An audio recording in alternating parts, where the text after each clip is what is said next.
नमस्कार व्यूअर्स।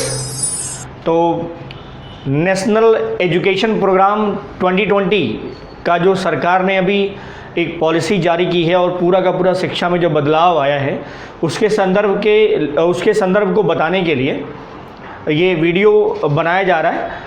और इसमें जो NEP है, that means national education policy, या आज के टर्म में हम कहें तो न्यू एजुकेशन पॉलिसी, तो जो NEP है उसके बारे में सारे पॉइंट्स, सारे डिटेल्स जो स्टूडेंट्स, गार्जियंस, पेरेंट्स और टीचर्स को जानना चाहिए, वो सारे पार्ट हम कवर करने की कोशिश करेंगे इसके अंतर्गत। तो जनरल जो हाइलाइट्स हैं इस पॉलिसीज़ के, पहले वो देख लेते हैं। ये 21st सेंचुरी की पहली एजुकेशन पॉलिसी है, 21वीं शताब्दी की पहली एजुकेशन पॉलिसी है। दूसरा, ये जो पॉलिसी बनाई गई है वो भारत के मानव संसाधन विकास मंत्रालय, जिसे हम HRD बोलते हैं, human resource, ministry of human resource development, उसने बनाया और उसका नाम भी बदल गया है। अब उसका नाम भी बदल गया और नाम हो जाएगा अब शिक्षा मंत्रालय। और जो इसको गवर्न करने की मिनिस्ट्री जो होगी वो कहे जाएंगे शिक्षा मंत्री। ठीक है, ये बेसिक नॉलेज है, ज़रूर जानना चाहिए इसके बारे में। ये 29 जुलाई 2020 को प्रपोज किया गया है या लॉन्च हुई है ये पॉलिसी, और इसको लॉन्च किया है HRD मिनिस्टर रमेश पोखरियाल निशंक, और ये दोनों लोग केंद्रीय सेंट्रल मिनिस्टर्स हैं, और ये IB मिनिस्टर्स हैं प्रकाश जावड़ेकर जी के द्वारा, इन दोनों लोगों के द्वारा। और जो इनके सचिव रहे उच्च शिक्षा मंत्रालय के और जो माध्यमिक शिक्षा के, प्राइमरी एजुकेशन के जो सचिव रहे, उन लोगों की उपस्थिति में ये पॉलिसी जारी की गई है। अच्छा, इसके पहले जो NEP आया था, नेशनल एजुकेशन पॉलिसी जो आई थी, वो 1986 में आई थी, लगभग 34 ईयर्स पहले। उसमें अमेंडमेंट कुछ किया गया था, कुछ संशोधन किया गया था, वो 1992 में किया गया था। अब NEP ये जो NEP है, वास्तव में ये सबसे ज़्यादा एडवाइजेबल, मतलब मैक्सिमम लोगों के एडवाइस लेने के बाद ये पॉलिसी के सारे पॉइंट्स और सारे डिटेल्स तैयार किए गए हैं।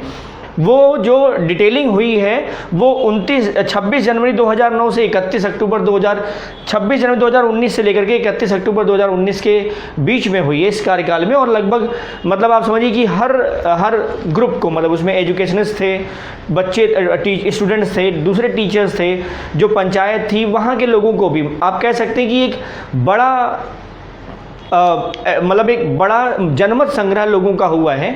और उसके बाद इस एजुकेशन पॉलिसी में बड़ा बदलाव हुआ, और वो बदलाव इतना बड़ा है कि पिछले जो एजुकेशन सिस्टम रहा है उसमें पूरी तरह से आमूल चूल परिवर्तन कर देगा।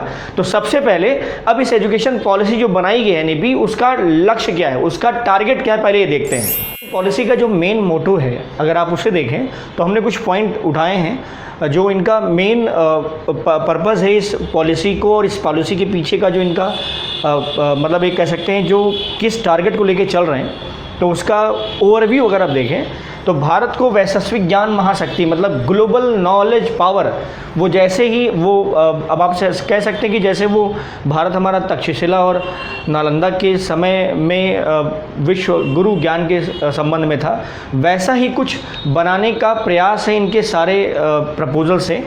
तो वैश्विक ज्ञान महाशक्ति, ग्लोबल नॉलेज पावर के रूप में स्थापित करने का लक्ष्य रखा इन्होंने।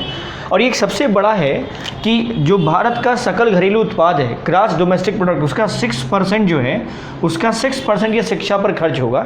अभी आज के करंट डेट में कहें तो जो इकोनॉमिक टाइम्स था उसका जो सर्वे था, द इकोनॉमिक टाइम्स का, उसका सर्वे जो था उसमें ये कह रहे थे कि 3% जो है वो अप्रॉक्स लगभग भारत के GDP का 3% हिस्सा ही केवल खर्च होता है शिक्षा पर। लेकिन टारगेट इनका है कि 6% शिक्षा पर खर्च किया जाए। और कुछ बेसिक चेंज है, वो क्या है, क्वालिटी बेस्ड एजुकेशन, ठीक है, गुणवत्ता परक एजुकेशन, नवाचार युक्त, मतलब इनोवेशन ओरिएंटेड होगा, नए खोज से संबंधित या कह सकते हैं रिसर्च बेस्ड एजुकेशन होगा, और टेक्नोलॉजी का ज़्यादा इस्तेमाल होगा। और सबसे बड़ी बात कि इंडिया सेंट्रिक होगा। तो ये इनके कुछ मेन टारगेट हैं या मेन मोटो हैं। इसके बाद जो स्कूली शिक्षा में परिवर्तन आया है वो देखते हैं क्या है। स्कूलिंग रही है, जो अभी तक का स्कूलिंग एजुकेशन सिस्टम था, उसमें सबसे बड़ा बदलाव हुआ है। और बड़ा बदलाव ये है कि जो 10+2 का सिस्टम था उसको पूरी तरह से बदल दिया गया, और ये सिस्टम अब बेस्ड हो गया क्या, 5+3+3+4, इस पैटर्न पे बेस्ड है। 5+3+3+4 पर, और ये एज ग्रुप किसके लिए होगा? 3 to 18, मतलब 3 साल के बच्चे से 18 साल की उम्र के लिए बच्चों के लिए होगा। इसमें ये जो लिखा है ये ईयर्स के बारे में बताया गया। तो 4 स्टेज हैं इसके, 5 years stage, 3 years stage, 3 years stage and last 4 stage. 5 year stage जो है that is known as foundation stage. इस फाउंडेशन स्टेज में 2 अलग अलग पार्ट हैं। एक पार्ट जो है वो प्री प्राइमरी है 3 साल का, और उसमें जो सेकंड पार्ट है वो ग्रेड 1 और 2, मतलब क्लास 1 और 2 जो बोलते थे, ग्रेड 1 और 2 के टर्म्स में इन दोनों को मिला करके 5 years प्रोग्राम रखा गया है and that is known as foundation stage, जो आधारभूत स्तर होगा शिक्षा का बच्चों के लिए, जो फ्यूचर के चैलेंजेस को आसानी से अपनी रिक्वायरमेंट पूरी कर दे, मतलब अपनी लाइवलीहुड को सही तरीके से जान करके, और जो सोसाइटी में उन्हें चेंज करना है या जो चीज़ें इनोवेट करनी है उसको बेस्ड करके 5 साल का पहला foundation stage, foundation program, 3 years pre primary और ग्रेड 1-2। अब इस 3 years में क्या है, 5 साल से कम उम्र के बच्चों के, हर बच्चों के लिए बाल वाटिका में उन्हें पढ़ाया जाएगा। जो प्री प्राइमरी क्लास उसको नाम दिया गया है बाल वाटिका में पढ़ाया जाएगा, और इसमें जो टीचर्स होंगे they are specially qualified in ECCE। What is this? This is early childhood care education. वो इसमें ट्रेंड होंगे और वही टीचर्स इस बाल वाटिका में बच्चों को पढ़ाएंगे। अगला जो दूसरा स्टेज है दैट 3 years का, उसको बोला जा रहा है later primary stage and that covers classes grade 3, 4 and 5। Now third जो स्टेज है this is known as middle stage, it is of 3 years also. यहाँ पर क्या कवर होने वाला है? ग्रेड 6, 7, 8 या क्लास 6, 7, 8 कवर होने वाले। 4 year, जो 4 years पर इंटरमीडिएट स्टेज है जिसमें 4 क्लास है, जैसे 10+2 होता था ना बेटा, अब ये पूरी तरह चेंज कर दिया गया। 4 क्लास को मर्ज करके इसमें 9, 10, 11, 12 बोर्ड पैटर्न को भी हटा दिया गया है। अभी हम बताते हैं आगे। 9, 10, 11, 12 इन सबको 4 years का एक प्रोग्राम रखा गया है that is known as intermediate stage. Clear? अब एक चीज़ समझिए, ये जो पूरा जो पैटर्न है 5+3+3+4 का, उसमें जो बेसिक इनका है फाउंडेशन लिटरेसी, मतलब जो आधारभूत साक्षरता होती है और जो अंक ज्ञान होता है न्यूमरेसी, उस पर ज़्यादा फोकस करने के लिए नेशनल मिशन स्टार्ट करने की मतलब प्रपोजल रखा गया है कि नेशनल मिशन की तरह इसको स्टार्ट किया जाएगा। और इसके जो पूरा पाठ्यक्रम है वो NCERT तैयार करने वाला है। पाठ्यक्रम का जो मेन उसके पीछे का आप कह सकते हैं मोटो है वो क्या है? 21वीं शताब्दी की ज़रूरतों के अनुसार गणितीय सोच और वैज्ञानिक परक शिक्षा होनी चाहिए, जिससे जो बच्चे हों वो नए चैलेंजेस को फेस आउट कर सकें। इसके कुछ और पॉइंट देखो, इसमें जो एक और बड़ा चेंज है, मतलब एक पैटर्न तो चेंज है ही है 5+3+3+4 का, एक बड़ा चेंज ये है कि अब कोई रिजिड सेपरेशन नहीं है। मतलब कोई एक पर्टिकुलर जो लाइन खींची जाती थी पहले कि आर्ट स्ट्रीम होगा, साइंस स्ट्रीम होगा, कॉमर्स स्ट्रीम होगा, अब वैसा कुछ नहीं है यहाँ पर। तो कोई भी रिजिड सेपरेशन नहीं, कहाँ आर्ट और साइंस ग्रुप में दोनों ग्रुप के बच्चे, मतलब अगर कोई इतिहास पढ़ रहा है तो उसको फिजिक्स पढ़ने का मन है तो पढ़ सकता है। एक्चुअली इसके अगर बारे में अगर आप देखें तो ये जो यूरोपियन एजुकेशन सिस्टम है वहाँ पर ऐसा होता है। हम आपको 2 उदाहरण बताते हैं। ये अमेडियो एवोगैड्रो का नाम सुना होगा आपने, केमिस्ट्री में अमेडियो एवोगैड्रो, जिन्होंने एवोगैड्रो नंबर्स दिया है 6.02 to 10⁻23। बहुत ही इम्पॉर्टेंट कॉन्सेप्ट है। 1 मोल में उपस्थित कणों की संख्या का निर्धारण हम करते हैं उससे, और आप समझ सकते हैं कि स्टोइकियोमेट्री और रिएक्शन को कराने का जो प्रैक्टिकल तरीका होता है वो बड़ी आसानी से हम सॉल्व कर लेते हैं। तो वो जो 1 मोल कॉन्सेप्ट दिया गया था अमेडियो एवोगैड्रो के द्वारा, ये पेशे से पहले वकील थे। अब आप समझिए ये जो चेंज हुआ है उसका कितना बड़ा फ़र्क पड़ेगा। ये पेशे से वकील थे और इन्होंने बाद में मतलब उस वकालत वाली जो स्ट्रीम थी उसको उन्होंने स्विच ऑफ किया, और उसके बाद जो है ये फिर से केमिस्ट हो गए। मतलब आप कह सकते हैं इन्होंने भौतिकी में अध्ययन किया और फिर बाद में भौतिक के नियम दिए, गैसीय नियम दिया इन्होंने।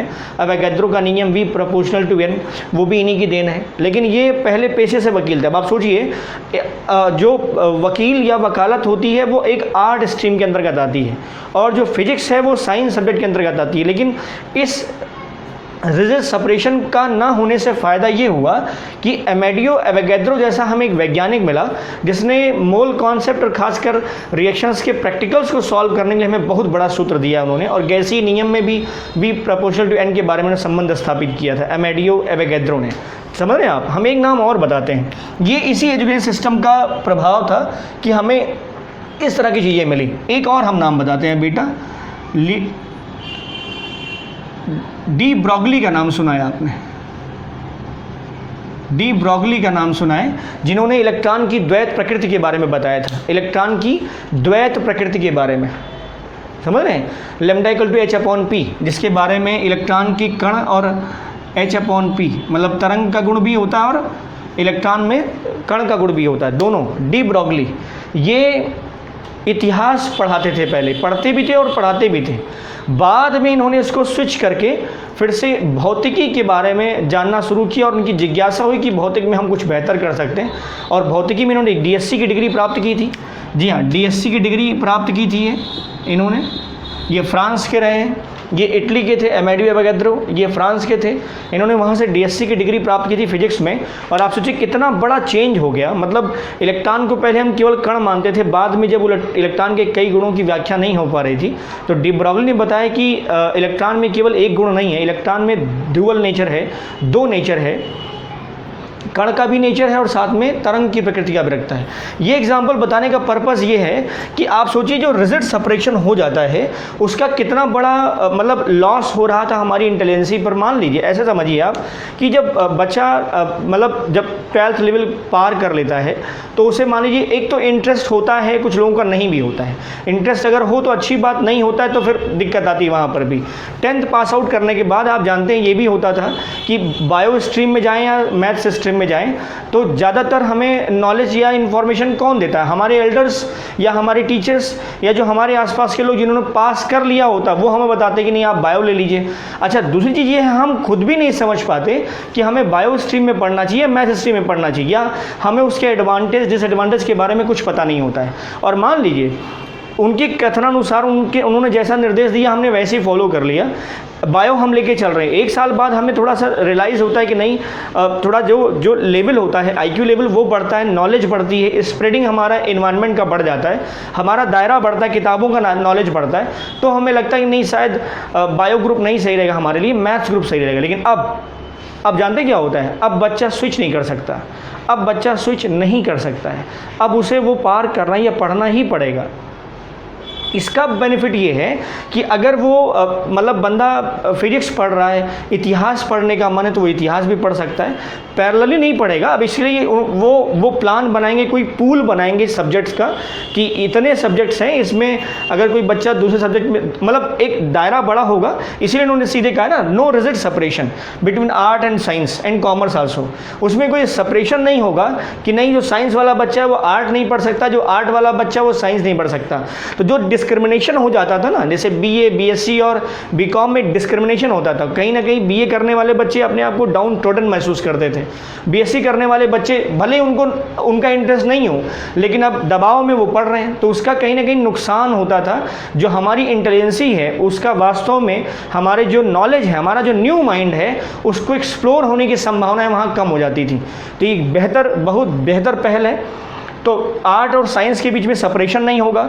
क्यूरिकुलर और एक्स्ट्रा क्यूरिकुलर जो एक्टिविटीज़ करते बच्चे, तो एक एक्स्ट्रा क्यूरिकुलर एक्टिविटीज़ के सर्टिफिकेट दी जाती, नहीं अब ऐसा नहीं होगा, वो एजुकेशन के साथ ही कोरिलेट करेगा। अगर बच्चा मतलब अपनी जो नॉर्मल एक्टिविटी है वो कर रहा है स्टडी का, इसके अलावा अगर वो हॉबीज़ कुछ रखता है, अपनी कोई हॉबी रखना चाहता है, वो गाना गाना चाहता है, वो खेल में जाना चाहता है, तो वो जो एक्स्ट्रा क्यूरिकुलर एक्टिविटीज़ हैं वो भी उसके एकेडमिक या उसके रिपोर्ट कार्ड में वो मेंशन की जाएंगी। और ये उसकी मतलब कह सकते हैं कि मेंटल हेल्थ, फिजिकल हेल्थ, इन सब को बूस्ट करने में, इमोशनल हेल्थ आल्सो, इनको बूस्ट करने में बहुत हेल्प करने वाला है। ठीक है, वोकेशनल एंड एकेडमिक स्ट्रीम में भी कोई चेंज नहीं होगा। ऐसा नहीं कि कोई बड़ीगिरी सीख रहा है तो वो स्टडी नहीं कर सकता, नहीं वो कर सकता है, वो कर सकता है, उसमें वो लीव लेकर के अपना काम कर सकता है। तो वोकेशनल और एकेडमिक स्ट्रीम में भी कोई डिफरेंस डिफरेंशिएशन नहीं रखा गया है। ये बहुत खास बात है और इसका जो इम्पैक्ट पड़ेगा, बिलीव इट, इसका जो इम्पैक्ट पड़ने वाला, अगर ये सही तरीके से इम्प्लीमेंट हो गया तो इसका जो इम्पैक्ट पड़ने वाला है वो सोसाइटी के अंदर जो एक बेरोज़गारी का एक आप कह सकते हैं बड़ा फियर होता है, वो बहुत हद तक ओवरकम हो जाएगा। ठीक है, बात इसकी इम्प्लीमेंटेशन की है, ये कितना इम्प्लीमेंट हो पाता है और कितने प्योरिटी और परसेंटेज में मैक्सिमम इम्प्लीमेंट हो पाए। अगर ये इम्प्लीमेंट हो गया तो मान के चलिए कि बहुत सारी चीज़ों का जो समस्याएं हैं उनका हम सॉल्यूशंस ढूंढने में सक्षम हो जाएंगे। एक पॉइंट और, जो शैक्षणिक पाठ्यक्रम पूरा बनाया जाएगा, जैसे थ्योरी प्रैक्टिकल वाला पोर्शन होता है, अगर आप आज के समय के हिसाब से देखें तो जो प्रैक्टिकल पोर्शन होता है उसमें तो वेटेज होता है वो कम होता है और थ्योरी वाले पोर्शन पे वेटेज ज़्यादा होता है। ये इन्होंने बदला है, जो कोर कॉन्सेप्ट हैं चाहे वो फिजिक्स के, मैथ्स के, बायोलॉजी के, उस पर फोकस ज़्यादा है। जो रटने वाली चीज़ें हैं उनको हटाना है, उनको कम किया जाएगा शैक्षणिक पाठ्यक्रम से। एक चीज़ और, जो भी कोर कॉन्सेप्ट होगा वो सब प्रैक्टिकल बेस्ड होगा। तो मेरे ख्याल से जो शायद 60-40 का थ्योरी और प्रैक्टिकल का जो मतलब जैसे अभी 70-30 का रेशियो है थ्योरी और प्रैक्टिकल का, वो बदल करके उल्टा करेंगे, 40 थ्योरी करने वाले और शायद 60% जो है वो प्रैक्टिकल बेस करेंगे। प्रोजेक्ट बेस्ड एजुकेशन होगा, प्रोजेक्ट बेस्ड एजुकेशन होगा तो उससे नॉलेज बढ़ेगी, एक्सप्लोरेशन बहुत ज़्यादा बढ़ेगा, इनोवेशन का जो आइडिया होता है बच्चों का, मतलब साइंस को एकदम फनी बनाएंगे और बहुत ही इंटरेस्टिंग बनाने वाले हैं अगर ये इम्प्लीमेंट हो जाता है तो। ठीक है, अब इसके साथ ये जो स्कूलिंग एजुकेशन है उसके साथ कुछ वोकेशनल एजुकेशन या वोकेशनल जो व्यावसायिक गतिविधियां होती हैं उसको भी स्कूल के साथ ही बढ़ावा देने का प्रोग्राम है। वो क्या कहता है देखते हैं। एजुकेशन, जो स्कूलिंग एजुकेशन सिस्टम है उसके अलावा जो वोकेशनल एजुकेशन सिस्टम है, ये बहुत हाईलाइटेड बात है भाई। अभी तक के लिए ये कह सकते हैं थोड़ा सा अलग ग्रेड में आता था, पढ़ाई होती थी लेकिन अलग ग्रेड में आता था, तो जो सामान्य शैक्षणिक गतिविधियां थी उससे ये दूर रखा जाता था। लेकिन अब ऐसा नहीं है, अब ऐसा नहीं है और ये सबसे बड़ी बात है। क्या है ये? तो वोकेशनल एजुकेशन भी उसी के साथ इनबिल्ड फॉर्म में, मतलब कोई सेग्रीगेशन नहीं है, कोई सेपरेट बाउंड्री नहीं है कि ये एकेडमिक एरिया है और ये वोकेशनल एरिया है, नहीं। अब ये एक मिक्सअप फॉर्म में और ज़्यादा इनोवेटिव और ज़्यादा एंथुसियास्टिकली होगा तो हमें लगता है कि बेहतर होगा इसका रिजल्ट भी। क्या है इसमें? प्रत्येक बच्चे को कम से कम एक वोकेशनल कोर्स में प्रशिक्षित होना होगा, मतलब एक कोई व्यावसायिक कोर्स में उसे अप टू 12th कक्षा 12 तक, मतलब जो आपका स्टेज 4th कंप्लीट करते करते या 18 साल की उम्र होते होते बच्चे के पास एक वोकेशनल कोर्स की ट्रेनिंग होनी चाहिए। ये पाठ्यक्रम का हिस्सा रहेगा, ये अलग से नहीं होगा, ये पाठ्यक्रम का ही हिस्सा रहेगा जो एकेडमिक सेशन है उसी के साथ, क्योंकि अलग से होगा तो सर्टिफिकेट लेना है, नहीं वैसा नहीं है कुछ, वो एकेडमिक सेशन के अंतर्गत ही सारी चीज़ें मिक्सअप हैं। अब ग्रेड 6 से 8 के दौरान राज्य स्थानीय समुदाय द्वारा तय किए गए जो महत्वपूर्ण व्यावसायिक शिल्प हैं, जैसे ये जो स्थानीय समुदाय उसके द्वारा तय किए गए महत्वपूर्ण जो व्यावसायिक शिल्प हैं, जैसे बढ़ईगिरी हो गई, कारपेंट्री, बिजली का काम, इलेक्ट्रीशियंस के रूप में, ये मेटलर्जिकल जो होते हैं, गोल्ड स्मिथ, अलग टाइप के स्मिथ जो होते हैं वो सब जो बागवानी करते हैं, मिट्टी के बर्तन, कुम्हार, ये इनको मतलब ये सब पाठ्यक्रम के हिस्से रहेंगे। एक्चुअली यही सब वोकेशनल कोर्स होते हैं। जैसे अभी शुरू हुआ था कौशल विकास एक कार्यक्रम था तो उसी का हिस्सा है और इसमें कुछ इलेक्ट्रॉनिक गैजेट्स वाली भी चीज़ें रहेंगी, इलेक्ट्रिकल गैजेट वाली भी चीज़ें रहेंगी, तो ये सब सारी चीज़ें इसमें समाहित हैं। तो हमने कुछ ही पॉइंट उठाए यहाँ पर। ये सब चीज़ें क्लास 6 से 8 के दौरान ये सब पढ़ाई जाएंगी, मतलब अच्छा 6 से लेकर के 8 के दौरान ये पढ़ाई जाएंगी और वो फिर पैरेलली आगे चलेगा। ठीक है, हाँ उसमें भी ऑप्शनल की कंडीशंस होंगी, लेकिन ये तो तय है कि प्रत्येक बच्चे को कम से कम एक वोकेशनल कोर्स जरूर सीखना पड़ेगा। ठीक है, स्थानीय व्यावसायिक विशेषज्ञों के साथ 6 से 10वीं तक की जो पढ़ाई होगी उस दौरान लगभग 10 दिनों के लिए बच्चे को इंटर्नशिप करना पड़ेगा, 10 दिनों के लिए। और वो इंटर्नशिप कैसा होगा? वो इंटर्नशिप बैगलेस होगा, प्रैक्टिकल बेस्ड होगा, मतलब बच्चा खुद जा करके उस एक्टिविटी को करेगा। कोई एक्सपर्ट होगा जो उस इलाके में है, जो भी वहाँ एक्सपर्ट होंगे उस अपनी फील्ड में, वो उनके साथ प्रैक्टिकली नॉलेज गेन करेगा और उनमें वो मतलब कह सकते हैं वोकेशनल कोर्स को और ज़्यादा जब एक क्रिएटिव माइंड जब होता है तो उस समय वो और ज़्यादा सीखेगा अपनी एकेडमिक क्लासेस के साथ साथ इसको भी। तो आई होप कि उसका जो माइंडसेट है वो और ब्रॉड होगा और उसकी जो नॉलेज का हिस्सा है वो और बढ़ेगा। ठीक है, तो 6 से 10वीं की पढ़ाई के दौरान वो लगभग 10 दिनों का बैगलेस प्रैक्टिकल बेस्ड इंटर्नशिप करना रहेगा। तो ये कुछ वोकेशनल मतलब एजुकेशन में जो थोड़ा सा संशोधन हुआ है, कह सकते हैं नई चीज़ जोड़ी गई हैं, उसके बारे में था। अब बात करते हैं लैंग्वेज में, मोड ऑफ एजुकेशन सिस्टम क्या है, या मोड ऑफ एजुकेशन का जो मीडियम है वो क्या है, मोड ऑफ एजुकेशन सिस्टम ये क्या है। तो भारत संबंधी जो बदलाव किए गए वो ये है कि शिक्षा का माध्यम स्थानीय भाषा में होगा, क्षेत्रीय भाषा में होगा, घरेलू भाषा में होगा, लगभग एक ही बातें। मातृभाषा जो हमारी मदर टंग है उसमें, इस पर आधारित होगा। अंग्रेजी को केवल एक विषय के रूप में पढ़ाया जाना है, अब एज अ सब्जेक्ट पढ़ाया जाना है, ठीक है। बच्चों द्वारा 3 भाषाएं सीखनी है। एक्चुअली ये देखा गया है कि जब बच्चा लगभग आप समझिए कि जो 2 से 8 साल का होता है, 2 से 8 साल का, तो उस समय वो लैंग्वेज या भाषा बहुत तेज़ी से सीखता है। तो अगर उसे मदर टंग, जैसे हम लोग घर में आते तो अपनी सामान्य खड़ी बोली बोलते हैं, जब हम इस कॉलेज में जाते हैं तो वहाँ पर भी, और अपने घर पे आ गए तो खड़ी बोली और उन चीज़ों का मिक्सअप होता है जो हमारी स्थानीय भाषा होती है, और जो हमारी स्टडी का मोड होता है थोड़ा अलग होता है। तो थोड़ा इसमें भी सामंजस्य बैठाने की कोशिश की गई है। तो 2 से 8 तक के साल के जो बच्चे होते हैं उसमें भाषा को सीखने की बहुत जल्दी प्रवृत्ति, ये नेचुरल है, बहुत ज़्यादा प्रवृत्ति होती है। तो उसको ध्यान में रखते हुए राज्य स्तरीय भाषा, क्षेत्र के आधार पर भाषा, और जो बच्चा पसंद करता हो, चाहे वो इंग्लिश ही पसंद करता है या कोई और भाषा पसंद करता हो, वो उस पर आधारित उसको नॉलेज होनी चाहिए। जो पाठ्यक्रम है वो अंग्रेजी हिंदी के अलावा क्षेत्रीय भाषा में भी जो इलेक्ट्रॉनिक कंटेंट होंगे उसमें होंगे, मैक्सिमम तो इसी पे फोकस है इनका। अधिकांश शिक्षा की पद्धति जो है वो apps, TV channels, electronic media, इन सब की सहायता से एजुकेशन सिस्टम को मतलब अप टू द मार्क बनाया जाएगा। और कह सकते हैं कि जो पिछड़े बच्चे हैं जिनको एजुकेशन सिस्टम प्रॉपर नहीं मिल पाता है, वहाँ तक पहुँचने का प्रयास का एक प्रोग्राम रखा गया है। अब जो एजुकेशन सिस्टम, अभी स्कूलिंग की बात हो रही थी तो उसमें कुछ और भी अमेंडमेंट किए गए हैं, वो कुछ स्पेशल फीचर्स के अंतर्गत हम देखते हैं क्या होता है। एजुकेशन के जो संशोधन है उसमें कुछ स्पेशल फीचर्स भी देख लो। जो भारतीय सांकेतिक भाषा है उसको पूरे देश में मानकीकृत किया जाएगा। इंडियन साइन लैंग्वेज जो होता है, 6 से 8 ग्रेड के बच्चों के लिए एक दूसरा प्रोग्राम भी स्टार्ट करना है इनको, और वो है भारत की भाषा। भारत की भाषा का एक कोर्स तैयार हो रहा है जिस पर 6 से 8 ग्रेड के बच्चे उसमें पार्टिसिपेट करेंगे।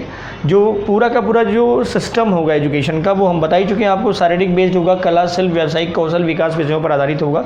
विज्ञान, मानविकी, गणित के अलावा सभी पाठ्यक्रम एक साथ समाहित होंगे, और उसी के बाद उनमें कुछ बाद में धीरे धीरे स्ट्रीम्स अलग अलग होंगे, लेकिन वो भी पूल के हिसाब से, पूल के अकॉर्डिंग। हमने वही बात बताई कि पूल के अकॉर्डिंग, अगर आर्ट वाला बच्चा साइंस पढ़ना चाहता है तो दे कैन, साइंस वाला बच्चा आर्ट पढ़ना दे कैन, वो पॉसिबिलिटीज़ बनेंगी। कोई सेग्रीगेशन और कोई रिजिड सेग्रीगेशन नहीं किया गया है, ठीक है। प्रायोगिक शिक्षण भी आधारित है, मतलब हाथों से सीखने वाले जो ज्ञान होते हैं, कला एकीकृत, खेल एकीकृत, कहानी आधारित और योग्यता आधारित शिक्षण या शैक्षणिक माहौल बनाने का पूरा प्रयास है। बच्चों के लिए स्वास्थ्य कार्ड, जो एक हेल्थ कार्ड जैसे लोगों के लिए हेल्थ कार्ड बनता है आयुष्मान योजना के थ्रू, वैसे यहाँ पर भी स्वास्थ्य कार्ड बनेगा, जिससे बच्चों का जो पोषण है मानसिक शारीरिक, उसकी जांच भी होगी और उसकी निगरानी भी होगी। तो उसमें कुछ भी जो इलेक्ट्रॉनिक मीडिया से अटैच करके उनका कार्ड बनेगा, हेल्थ कार्ड बच्चों के लिए बनेगा। कक्षा 6, ये बहुत बड़ी बात है आज के लिए, और आज के इस इन्वायरमेंट में जो जिस तरह का माहौल चल रहा है, पेंडेमिक सिचुएशन, उसमें भी अगर आप देखें तो हमारे पास एप्लीकेशंस बनाने वाले माइंडसेट बहुत ज़बरदस्त हैं। वो अलग बात है कि हम प्लेटफॉर्म नहीं मिल पाता उनको सही तरीके से। तो इस NEP 2020 में एक सबसे बड़ा चेंज ये भी है कि क्लास 6 से ही बच्चों को कोडिंग के बेसिक्स सिखाई जाएंगी। वो चीज़ें जो बच्चा बीटेक या कोई डिप्लोमा कोर्स करता है तब जाके सीखता है, क्लास 6 से ही उसे सीखने की अनिवार्यता रहेगी। वो कोडिंग सीखेगा बच्चा, ठीक है, जिससे वो नए नए ऐप्स और नए नए रिक्वायरमेंट जैसी ज़रूरत पड़ेगी उसके हिसाब से वो अपने सॉल्यूशंस वहाँ से बना सकता है। बोर्ड परीक्षा का महत्व कम किया गया है। जी हाँ, एक जो टेरर होता है 10th और 12th में, 10+2 वाले प्रोग्राम में एक बड़ा टेरर होता है, गार्जियंस के लेवल से भी और स्टूडेंट के लेवल से भी, टीचर्स के लेवल से भी आल्सो, है ना। तो वहाँ बड़ा टेरर होता है, तो उसके प्रेशर को कम किया गया है और थोड़ा सा उसका रेंज जो है बढ़ाया गया है। वर्ष में 2 बार परीक्षा आयोजित होगी, और वो भी थोड़ा मतलब एग्ज़ाम का पैटर्न होगा वो भी चेंज है। और वो क्या है वो एनुअल सेमेस्टर मॉडलर वो जैसा भी सिस्टम डिसाइड करता है उस तरह से बन जाएगा। जो क्वेश्चन पूछे जाएंगे वो ऑप्शनल टाइप के होंगे, डिस्क्रिप्टिव टाइप के होंगे, दो अलग तरीके से हैं। अभी भी ये दोनों होते हैं, लेकिन इसमें नंबर ऑफ जो ऑप्शन क्वेश्चन होते हैं वो कम होते हैं। अब यहाँ पर शायद बढ़ाने की बात कही जा रही है कि इसको बढ़ाया जाएगा और इसको भी थोड़ा लेवल तक रखा जाएगा, ठीक है। इसमें प्रोजेक्ट बेस्ड जो सिलेबस है वो भी ऐड किया गया है कि मतलब जो थ्योरी है रिटन वाला एग्ज़ाम तो होगा ही होगा, लेकिन साथ में जो प्रोजेक्ट होंगे और वो केवल पेपर पे नहीं होंगे, मतलब उन्हें करना होगा और साल भर उसका एक असेसमेंट तैयार करना रहेगा, ठीक है। और एक और बड़ी बात, जो बच्चों का रिपोर्ट कार्ड तैयार होगा वो पूरा तरह 360 डिग्री होगा, मतलब वो केवल टीचर्स की मनमानी नहीं चलने वाली यहाँ पर, समझ रहे हैं आप। उसमें सारे लोगों का समाहित एक असेसमेंट होगा, जिससे बच्चे का जो असेसमेंट हो, बच्चे का जो एनालिसिस हो वो 360 डिग्री हो, मतलब चारों सारे सभी तरीके से उसका एनालिसिस होता है। वो बच्चा खुद समझ पाएगा कि हाँ हमारी जो इंटरनल पावर है वो क्या है, और हमारी जो मतलब हमारा जो इंटरेस्ट है, जो जिस फील्ड में हम जाना चाहते हैं, हमें लगता है कि उससे ज़्यादा सही तरीके से बच्चा खुद को भी एसेस कर पाएगा, गार्जियंस भी उसको एसेस कर पाएंगे और टीचर्स भी उसको एसेस कर पाएंगे। तो उसके लिए तरीका क्या है, सेल्फ असेसमेंट रहेगा, उसमें पीयर असेसमेंट रहेगा, मतलब जो उसके जो साथ में पढ़ने वाले छात्र हैं वो भी उसको एसेस करेंगे, उसको नंबर देंगे, जो टीचर्स हैं वो भी एसेस करेंगे, जिससे एक ओवरऑल अपग्रेडिंग होगी बच्चों की, उनकी जो एडवांटेज डिसएडवांटेज, जो उनके अंदर कमियां हैं, जो उनके अंदर अच्छाइयाँ हैं, वो निकल के आएंगी, जिससे वो सही रास्ते का चुनाव समय पर कर पाएंगे, ठीक है। अब जो बात करनी, टॉपिक ख़त्म हो गया है, अब जो बात करनी है वो थोड़ा सा हायर एजुकेशन सिस्टम के बारे में बात कर लें और फिर उसके क्या फीचर्स हैं वो हम बताते हैं। हायर एजुकेशन में क्या है, एक NEC बनेगा, नेशनल एजुकेशन कमीशन बनने वाला, राष्ट्रीय शिक्षा आयोग का गठन किया जाएगा केंद्र स्तर पर। राज्य स्तर पर राज्य विद्यालय नियामक प्राधिकरण, स्टेट स्कूल रेगुलेटरी अथॉरिटी का गठन किया जाएगा, जो स्कूलिंग के सारे प्रोग्राम को देखेगी स्टेट वाइज। 12th के बाद कॉलेज में प्रवेश के लिए जैसे एंट्रेंस एग्जाम होता है हर यूनिवर्सिटीज़ का अलग अलग, तो एक कॉमन एंट्रेंस एग्जाम होगा सी, और ये इसका जो एग्जामिनेशन कराएगा वो होगा नेशनल टेस्ट एजेंसी NTA कराएगी, ठीक है। अब राज्यों के मानकों के लिए जो सेल्फ असेसमेंट सेंटर बनेगा, दैट इज़ नोन एज परख, वो बनाया जाएगा। एक मेरू है, मेरू क्या है, multi disciplinary education research universities, मतलब जो स्पेशलाइज्ड यूनिवर्सिटीज़ हैं वो अब सारे के सारे कोर्सेज, मतलब वो वोकेशनल एजुकेशन के जो एकेडमिक एजुकेशन होता था उसके साथ साथ वोकेशनल एजुकेशंस में भी स्पेशलाइज्ड कोर्स करवाएंगी वो, तो वो सारा तो थोड़ा सा एक मतलब मल्टी डिसिप्लिनरी हो गया है, मतलब बहु विषयिक हो गया है, ढेर सारे विषयों के साथ समावेशित फॉर्म में, ठीक है। तो जो उसकी स्थापना प्रत्येक ज़िले में की जाएगी, या जैसे जहाँ से पहले IITs या IIMs हैं उनको मेरू की तरह काम करना पड़ेगा, मतलब उनको भी मल्टी डिसिप्लिनरी होना पड़ेगा। NRF का गठन होगा, नेशनल रिसर्च फाउंडेशन की स्थापना होगी। हायर एजुकेशन के लिए higher education council of India HECI का गठन होगा। हाँ, मेडिकल और लॉ की परीक्षाओं को छोड़ करके वो एक अलग स्ट्रीम है, जो सामान्य एजुकेशन सिस्टम होता है उसी को पूरा, जिसमें आर्ट मानविकी आता है, जो कला वर्ग आता है, जो विज्ञान वर्ग आता है, ये सब मिला करके तो एक higher education council of India का गठन किया जाएगा। ये इसके कुल 4 वर्क फील्ड हैं, 4 फील्ड हैं इसके अलग अलग, और चारों परिषद हैं, चारों जो हैं परिषद हैं। एक है NHRC national higher education regulatory council, दूसरा है जनरल एजुकेशन काउंसिल। इनके अलग अलग फंक्शंस होंगे, ये चारों आपस में एक ऑटोनॉमस बॉडी होगी, लेकिन एक दूसरे के साथ कोऑपरेट करेंगे, ठीक है। और हायर एजुकेशन ग्रांट काउंसिल, और दूसरा होगा नेशनल एक्रेडिटेशन काउंसिल, जो इन चीज़ों को मान्यता देगा, या कह सकते हैं प्रत्यायन करेगा। राष्ट्रीय प्रत्यायन परिषद जो होता है, तो मतलब जो मान्यता देगा उनकी सारे मानकों के निर्धारण के पश्चात उस संस्थान को या उस मतलब जो एजुकेशनल बॉडी होगी उसको, ठीक है। तो this is about to highlights of NEP 2020। तो 2020 का ये थोड़ा सा हाइलाइट्स था, जिसमें हमने स्कूलिंग शिक्षा पर ज़्यादा फोकस किया था। तो ज़्यादातर बातें आपको समझ में आ गई होंगी। और एक बड़ी बात हम बता दें, इसमें जो इसका मतलब एजुकेशन सिस्टम है, जो भारत का जो करंट एजुकेशन सिस्टम है, इम्प्लीमेंटेशन तो सितंबर-अक्टूबर से ही हो जाना है धीरे धीरे करके, लेकिन जो पैटर्न वाइज जो शुरू होगा, मतलब ये पूरा सिस्टम जो पूरा एक साथ लागू होगा लोअर क्लास से हायर क्लासेस के लिए, वो अगले साल से लागू होगा, मतलब सेशन 2021 के लिए होगा। 2021-22 से अप्लीकेबल हो जाएगा, जब नया सेशन शुरू होता है तब से ये चालू हो जाएगा, ठीक है। तो this is about to NEP and this is the highlights about to NEP 2020। I hope कि बात समझ में आई होगी। इसके बावजूद भी फिर डाउट होगा तो आप कमेंट बॉक्स में कमेंट कर सकते हैं। तो थैंक यू फॉर वॉचिंग।